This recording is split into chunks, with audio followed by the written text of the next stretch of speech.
Buen martes. Buen día, Renzo, ¿cómo estás? Sí, efectivamente, es una personalidad que ha generado polémica por una serie de hechos ocurridos en nuestra provincia que tiene que ver con Ajá. la situación ocurrida con esta jovencita Sí. menor de edad, Lucía, llamada Lucía o apodada Lucía para preservar su identidad, de 11 años, que sufrió un embarazo intrafamiliar y que posteriormente esto derivó en una polémica acerca de su pedido de aborto o interrupción del embarazo.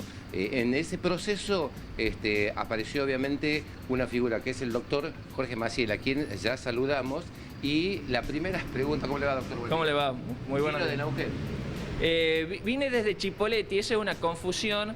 En los medios salió que yo soy neuquino, yo soy tucumano, nacido en Tucumán, hice el colegio en Tucumán, la carrera de medicina en Tucumán, la especialidad de ginecólogo y obstetra en la maternidad de Tucumán y me fui a vivir a Chipoleti, Río Negro, provincia de Río Negro. También trabajo en Neuquén, la ciudad de Neuquén, que es la capital de la provincia de Neuquén, pero me llama la atención que desde algunos medios que salieron a atacarme ni siquiera supieron de qué provincia soy. Bueno, ahora lo sabemos claramente y bueno, por eso se lo preguntaba.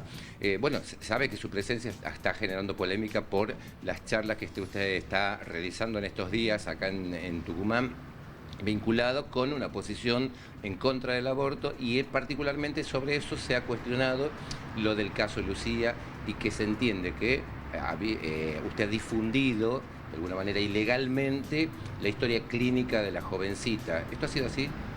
No, eso no fue así. De los medios dijeron de que a mí se me acusa de violación del secreto profesional. Para empezar, violación del secreto profesional solo lo puede cometer aquel profesional que esté en contacto con la persona. En el caso del médico, el médico que es tratante, el médico que trata a la persona. A esta niña yo no la traté, yo no trabajo en el Hospital del Este, porque yo vivo en Chipoleti.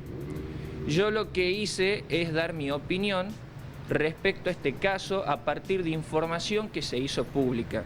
Información que se hizo pública a partir del comunicado del Ministerio de Salud de la provincia de Tucumán, a partir de información que salió en medios, a partir de posteos de periodistas en redes sociales, y ese material yo lo compartí inclusive a partir de las notas de periodistas o de los videos que salieron de entrevistas a quienes hablaron de este tema.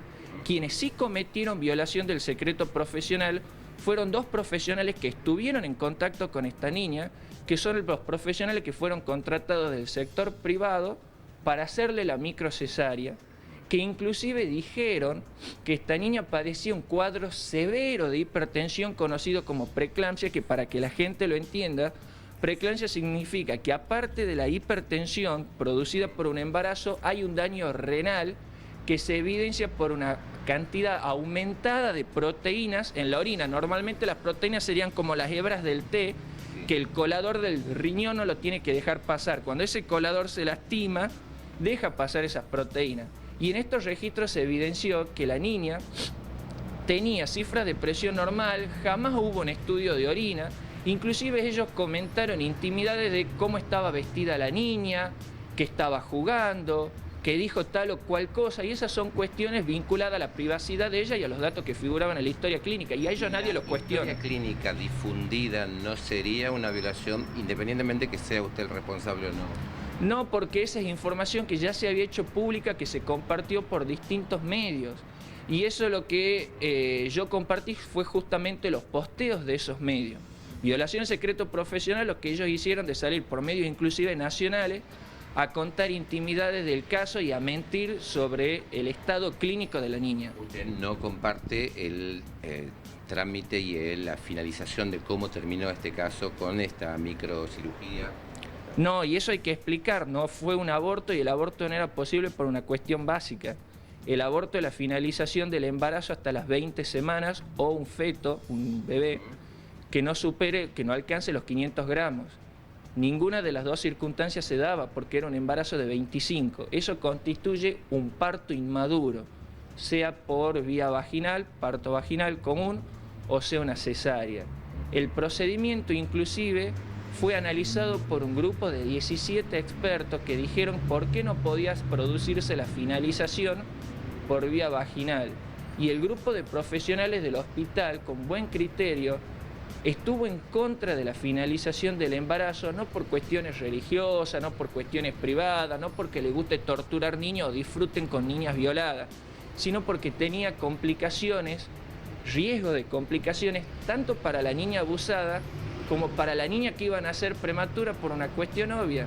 Al ser esa niña prematura, no tenía desarrollado su cuerpo para poder vivir fuera del útero, o sea, no tenía desarrollado sus pulmones para respirar, no podía manejar la temperatura, tenía un sistema inmune indefenso y las probabilidades de muerte eran elevadas. Eso yo lo comenté en un primer video y después pasó lo que tenía que pasar. Murió por prematurez extrema y estos profesionales actualmente están acusados por homicidio agravado y nadie dice nada de eso. ¿Usted entiende que debió darse continuidad al proceso de embarazo? Por lo menos hasta un momento donde hubiera chances de sobrevida, pasando las 29 semanas. Ahora, esto es muy delicado en casos de personas abusadas, ni hablar en casos de menores de edad. Por eso se tiene que dar en la medida de lo humanamente posible, con una contención no solo por parte de médicos obstetras, o sea, quienes controlan el embarazo, sino también con contención con un equipo de salud mental, psicólogo, psiquiatra.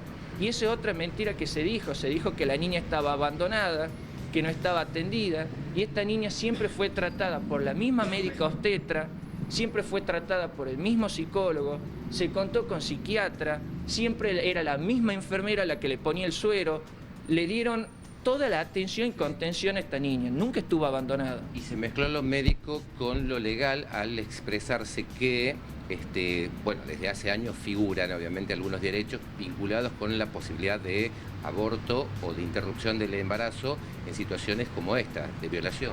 Claro, pero acá hay un problema. Tucumán no está adherido a ningún protocolo, el aborto no es legal, el aborto simplemente es no punible, o sea, no se pena en ciertas circunstancias, nada más. Y no es un derecho, porque inclusive en ningún artículo de la Constitución figura derecho al aborto, porque se considera como persona desde el inicio de su vida. Doctor, hoy va a estar con algunas charlas. Sí, hoy voy a estar con una charla en el Colegio San Cayetano y hay programadas también charlas en el Colegio Sagrado Corazón el viernes 2 y hay posible otras charlas más también.